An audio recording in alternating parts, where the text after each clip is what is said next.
দক্ষযজ্ঞে কি ঘটেছিল? সতীর দেহত্যাগই বা কেন হয়েছিল? আমরা কথায় কথায় বলি দক্ষযজ্ঞ বেঁধেছে, কিন্তু দক্ষযজ্ঞ কি এবং কেন তা আমরা অনেকেই জানি না। আমরা জানি না দক্ষরাজের সেই যজ্ঞের সাথে সতীর ৫১ পীঠের সেই সম্পর্ক আছে কিনা। আজ সেই রকমই কিছু মূল্যবান তথ্য নিয়ে আপনাদের সামনে হাজির হয়েছি আমি তমালির গল্প নিয়ে। পুরাকালে দেবী আদ্যাশক্তি মহামায়া ত্রিকালেশ্বর দেবাদিদেব মহাদেবকে প্রতিরূপে বরণের লক্ষ্যে তিনি সাকার রূপে ধারণের ইচ্ছা পোষণ করেন। আর তখনই ব্রহ্মপুত্র প্রজাপতি দক্ষ সেই শক্তিকে কন্যা রূপে লাভের আশায় তার ধ্যান করছিলেন। দক্ষের সাধনায় শক্তি তুষ্ট হয়ে তাকে আশ্বস্ত করেন যে আদ্যাশক্তিকে তিনি কন্যা রূপে লাভ করবেন, তবে সেই কন্যাকে অবশ্যই মহাদেব শিবের সাথে বিবাহ দিতে হবে। এরপর দক্ষপত্নী প্রসূতি, যিনি ছিলেন আদি পুরুষ মনু ও আদিমাতা শতরূপের কন্যা, সেই দেবী শক্তিকে জন্ম দেন। তিনি দেবী সতী দক্ষের কন্যা রূপে এসেছিলেন বলে তার নাম করা হয় দাক্ষায়ণী। কালক্রমে দেবী বিবাহযোগ্যা হলেন এবং তিনি মহাদেবকে প্রতিরূপে লাভের আকাঙ্ক্ষা প্রকাশ করলেন। কিন্তু প্রজাপতি দক্ষ তার প্রতিজ্ঞা ভুলে যান এবং তিনি মহাদেবকে অপছন্দ করতেন বলে বিবাহে অসম্মতি প্রকাশ করেন। কিন্তু তার সম্মতি না থাকলেও বিধির বিধান খণ্ডন তার সাধ্যে কুলায় না। সতী প্রতিরূপে শিবকে বরণ করে নেন এবং কৈলাসে গমন করেন।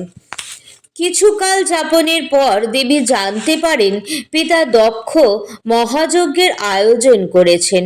সব দেবতা, সব প্রজারা সেখানে নিমন্ত্রিত, শুধুমাত্র শিব এবং সতী ছাড়া। এ সংবাদে দেবী আকুল হয়ে পিত্রালয়ে যেতে ব্যাকুল হন। ভগবান শিবের নিষেধ সত্ত্বেও দেবী দক্ষ ভবনে যান এবং সেখানে উপস্থিত হয়ে দেখেন পিতা দক্ষ যজ্ঞের আহুতি থেকেও শিবকে বঞ্চিত রেখেছেন। তিনি পিতার নিকট কারণ জানতে চাইলেন। রাজা দক্ষ তখন আরো তীব্রভাবে শিব নিন্দা করতে শুরু করেন। সতীপতির নিন্দা সহ্য করতে না পেরে যজ্ঞের অগ্নিতে নিজের প্রাণ বিসর্জন দেন। সতীর সেই নশ্বর দেহ নিয়ে শিব তখন তাণ্ডব নৃত্য শুরু করেন। সমগ্র সৃষ্টি রসাতলে যাওয়ার উপক্রম দেখে দর্পহারী নারায়ণ এগিয়ে এলেন। তিনি তার সুদর্শন চক্র দিয়ে সতীর দেহ খণ্ড বিখণ্ড করে দেন। এতে সতীর দেহ ৫১ খণ্ডে খণ্ডিত হয়ে যায়। সেই অংশগুলো পৃথিবীর যে যে স্থানে পতিত হয়েছিল সেগুলোই শক্তিপীঠ। আর সেই শক্তিপীঠ রক্ষার্থে নিজ অংশ ভৈরবে সৃষ্টি করেছিলেন মহাদেব শিব। তাই প্রতিটি শক্তিপীঠের কাছাকাছি দেখা যায় একটি ভৈরব পীঠ। বলা হয়ে থাকে সতীর এই ৫১টি পীঠস্থান হিন্দুদের অন্যতম তীর্থক্ষেত্র। এ সকল শক্তিপীঠগুলোতে দেবী পূজিত হন নানা নামে, নানা রূপে।